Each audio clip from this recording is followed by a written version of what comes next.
Let me tell you a quick story. There was this carpenter who was ready to retire. His boss was really sad to see him leave, and he requested him to build one last house before he leaves. The carpenter agreed to build a house, but clearly his heart was not in building the house. He wanted to finish the house really quick so he can leave. The house that he built was clearly not like the other houses he built. After building the house, his boss came over to him and handed him the key to the house and told him that the house that he built was a gift for a carpenter after all his years of hard work. The carpenter was really shocked to hear what his boss told him. He realized that he made the wrong choice and decision, as he knew that he would have built the house much better if he had realized earlier that the house that he was building was going to be his own. Keep this story in mind, and I'll get back to it at the end. The 2016 Summer Olympics is almost here. The Olympics is scheduled to take place in August in Rio de Janeiro. A record number of athletes are participating to try to win medals for their respective countries. Imagine someone close to you winning that gold medal in one of the sports events. They worked really hard to earn that medal, and they finally got it. Now, picture that same person getting the medal stripped out of their hands because it's someone you know was tested positive for steroids. Imagine how that person would feel. Obviously, they would feel really sad and mad at the same time, as they worked really hard throughout these years to earn that medal, and they finally got it, but now it's being taken away from them. In fact, this is a really common thing that occurs to athletes all around the world who use performance-enhancing drugs, which is a topic that I'm going to talk about today. The use of performance-enhancing drugs, also known as doping, has been acknowledged as a big problem since at least the 1960s. There are several types of performance-enhancing drugs. There are anabolic steroids, stimulants, human growth hormone, and supplements. Anabolic steroids are synthetic substances that stimulate proteins and help an athlete increase their muscle mass. Athletes that use these anabolic steroids literally have muscles all over their bodies, even in their fingers and nails. Imagine how such an athlete would look like. Stimulants helps an athlete boost their energy level, helpful after strenuous training. Athletes take this so that they don't get tired even after working hard for a long period of time. Human growth hormone is increasing in popularity lately and is available only by prescription and is administered by injection. Athletes take it for improved endurance and strength, although there is no definite proof that it helps boost athletic performance. So you may ask, why do athletes take these drugs? What's in it for them? Yes, there is an incentive for athletes to take these drugs. Athletes are under a tremendous amount of pressure to perform at the highest level by their parents and coaches.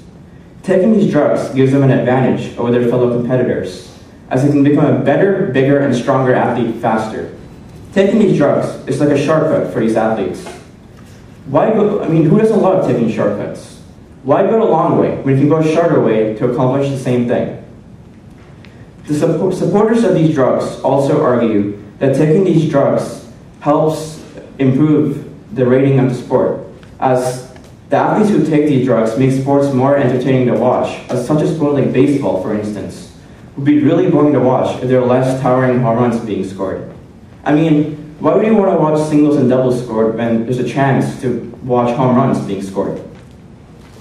The people come to watch athletes break home run records.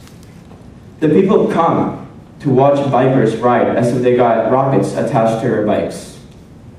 The people come to witness extra human feats of agility and strength. But how do these drugs affect you? What effect do these drugs have on you and your health? What effect do these drugs have on you and your morale? What effect do these drugs have on your fans and those around you? Yes, the problem with these drugs is it does have a negative effect on all these things. These drugs are very dangerous and deadly, and they have the potential to drastically alter the human body. The athletes that take these drugs are taking a risk by ingesting these drugs. The potential side effects that come with these drugs are increased risk of stroke or a heart attack, or increased blood pressure, increased risk of acne, and the list keeps going on and on and on. So clearly, these drugs are not worth the risk to your health. They can affect your life and those around you. It's as simple as that, period. Doping also hinders you from achieving your intended goal. Doping is really common in sports like baseball today, and the real question has become who doesn't take these drugs. There are many famous athletes out there who use performance-enhancing drugs, and who are suffering serious consequences as a result of choosing to take these drugs. As an avid sports fan, seeing many of my favorite athletes who have the potential to achieve great things in their respective sport, who choose to make the wrong choice in choosing to take these drugs, and who are suffering serious consequences as a result, makes me feel really sad.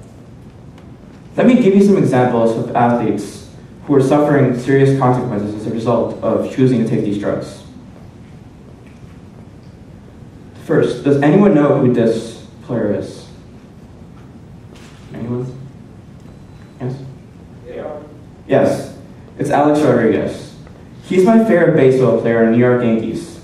He's known for his skills on the baseball field, and he's the youngest player in the league to hit 500 career home runs. So as you can see, he's a real big shot, and he has a big reputation on the baseball field. But after being caught doping while playing baseball, he had been suspended 162 games, which kept him off the field for an entire regular season. Next, does anyone know who this person is? Yes, it's Lance Armstrong. He's the golden boy of cycling. He was an inspiration to a countless number of people, but he saw his reputation begin to crumble after admitting using performance-enhancing drugs throughout his career. So as a consequence, the International Cycling Union stripped Armstrong of his 7 Tour de France victories and banned him from the sport. Next, maybe someone that all the women here can relate to. Does anyone have any clue who this is? Yes, Maria Sharapova. She's a professional women's tennis player from Russia. She's known for her skills on a tennis court, and she has won 5 Grand Slams throughout her career. But after being caught using the banned substance meldonium, she's been suspended for playing tennis for 2 years until the Australian Open in 2018. So for all you tennis fans out there who love watching Sharapova play, well, too bad, you won't be able to see her play for another 2 years. Finally, coming back to the Summer Olympics in Rio this year, doping is a real hot topic in the Olympics in Rio this year. The entire Russian track and field team are being banned from playing in track and field as they've been caught using performance-enhancing drugs and blood doping. This was a big scandal that was going on in Russia as it was covered up by coaches, doctors, and state officials. All of these examples of top athletes and teams getting affected shows how serious of an issue doping is. No matter how big of a reputation you may have, like someone like Alex Rodriguez, at the end of the day, if you're caught doping, it can lead to serious consequences for your reputation, career, and your health, which is the most important out of all 3. Also, younger athletes also start getting affected because of these athletes using these drugs. Younger athletes look up to these professional athletes as a role model and an inspiration, and they feel that whatever these athletes do is the right thing for them to do as well. As a result, they also start taking these drugs. In fact, 20% of high school teenagers admit that their decision to start using these drugs was because of professional athletes using them. As a result, creatine is a really popular drug among high school teenagers. High school teenagers find creatine really appealing, as it can improve their performance and increase their muscle mass at the same time. But, unfortunately, creatine is also very dangerous and deadly, like other performance-enhancing drugs. Personally, I know many students in my school who use creatine, and they complain of the similar side effects that professional athletes experience from doping. This is not a good thing for students at this age. This is the age where students should be growing and learning new things, but taking these drugs is a step backwards in the wrong direction. So, enough said of the negative effects of these drugs. What should be done to solve this major problem that's going on? Yes, thankfully, there is a solution to this problem. And believe it or not, it all starts with you parents. You parents need to tone down the intensity and pressure you apply on your children to be the best in what they do. From a very young age, children are taught that they must be the best in what they do, and they must win at all costs. They're taught that there's no option for losing, and that they must be better than their fellow students, even if it's something such as education. As a result, children and students start to feel that they must do things to reach those high heights set by their parents and coaches. They feel that doping is needed, no matter what cost it comes to your health. Drug testing should also be put into place and should be mandatory for all athletes to keep sports clean and fair. Penalties should be put into place, and these penalties should be clear and significant so that athletes would not want to use these drugs anymore. Doping is for dopes, plain and simple. We must prevent athletes from going down doping boulevard. It's the wrong path to follow.